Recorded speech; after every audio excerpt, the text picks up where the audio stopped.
Hi అండి. Hello! Welcome to Adish life style అండి. ముందుగా నా ఛానల్ మీకు నచ్చినట్టయితే సబ్స్క్రైబ్ చేసుకొని, లైక్ చేసి, షేర్ చేయండి.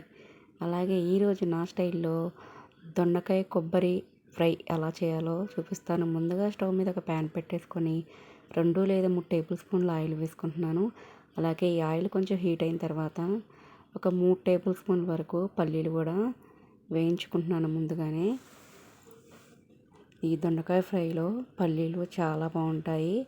పిల్లలు ఇష్టంగా తినేవాళ్ళు ఉంటే ఇంకొన్ని ఎక్కువ వేయించుకున్నా పర్లేదు. మా ఇంట్లో మా పిల్లలు చాలా తక్కువగా తింటారు పల్లీలు. అందుకే నేను 3 టేబుల్ స్పూన్లు వేసుకున్నాను. ఇవి హై ఫ్లేమ్లో పెట్టేసుకొని 1 నిమిషం పాటు వేయించేసుకుంటే వేగిపోతాయి. అలాగే మరీ ఎర్రగా మరి నల్లగా వేయించుకోకూడదు. ఒక మాదిరిగా వేయించేసుకోవాలి. చూసారా వేగిపోయి ఇవన్నీ కూడా నేను ఒక బౌల్లో తీసేసుకుంటున్నాను.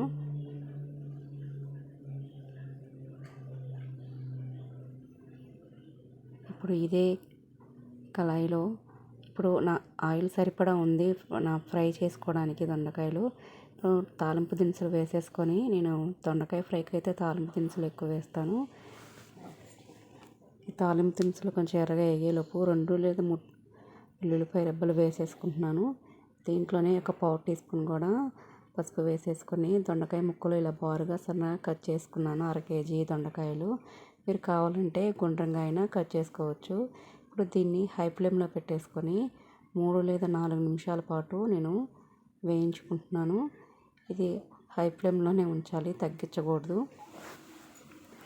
ఇలా కలిపేసుకొని మధ్య మధ్యలో మూత పెట్టుకుంటూ కలదిప్పుకుంటూనే ఉండాలి మాడిపోకుండా. 2 రెమ్మల కరివేపాకు కూడా వేసుకుంటున్నాను. హై ఫ్లేమ్లో పెట్టి కలపెట్టడం వల్ల దొండకాయ ముక్క కూడా తొందరగా మగ్గిపోతుంది, ఉడికిపోతుంది కూడా.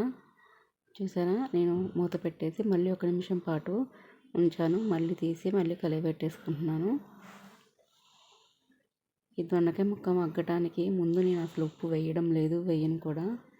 హై ఫ్లేమ్లో పెట్టుకొని 3 నిమిషాల వరకు మగ్గనిచ్చిన తర్వాతే ఉల్లిపాయ కానీ ఉప్పు కానీ వేస్తాను. ఇప్పుడు నేను 2 మీడియం సైజ్ ఉల్లిపాయలు సన్నగా కట్ చేసి బారుగా కట్ చేసి పెట్టుకున్నాను. ఇప్పుడు దీంట్లో ఆ ఉల్లిపాయ వేసేసి 1 నిమిషం పాటు మూత పెట్టేసుకొని మగ్గించుకుంటాను.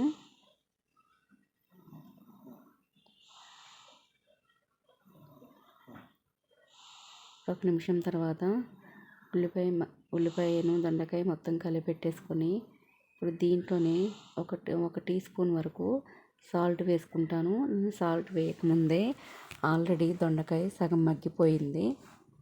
కావాలంటే మీరు కూడా చూడండి, కలర్ కూడా చాలా వరకు చేంజ్ అయిపోయింది దొండకాయ. ఇలా హై ఫ్లేమ్లో పెట్టి మగ్గించుకోవడం వల్ల దొండకాయ ఫ్రై తొందరగా అయిపోతుంది. ఇలా సాల్ట్ వేసేసుకొని 1 నిమిషం పాటు కలిపెట్టేసుకోవాలి.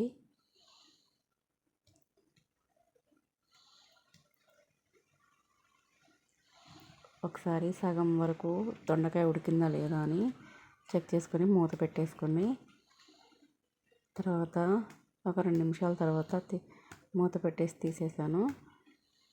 బాగా మగ్గిపోయింది దొండకాయ కూడా.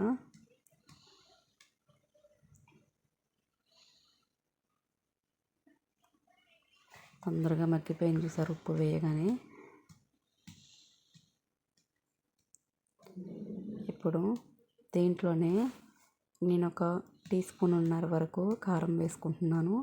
మీరు స్పైసీగా తినాలనుకుంటే 2 టీ స్పూన్లు వేసుకోవచ్చు. నేను ఆల్రెడీ ఫస్ట్ ఉప్పు వేసుకున్నాను కదా. ఇప్పుడు మళ్ళీ కారం వేసిన తర్వాత ఉప్పు సరిపోకపోతే టేస్ట్ చూసుకొని మళ్ళీ వేసుకుంటాను. ఇప్పుడు కారం వేసి అటు ఇటు మంచిగా కలపెట్టేసుకోవాలి. నేను టేస్ట్ చూశాను, సరిపోలేదు ఉప్పు. మళ్ళీ ఉప్పు కొంచెం వేసుకుంటున్నాను.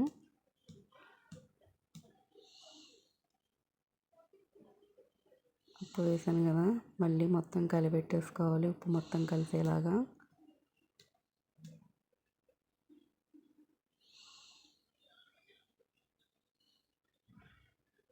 ఇప్పుడు సరిపోయింది కరెక్ట్గా టేస్ట్ కూడా.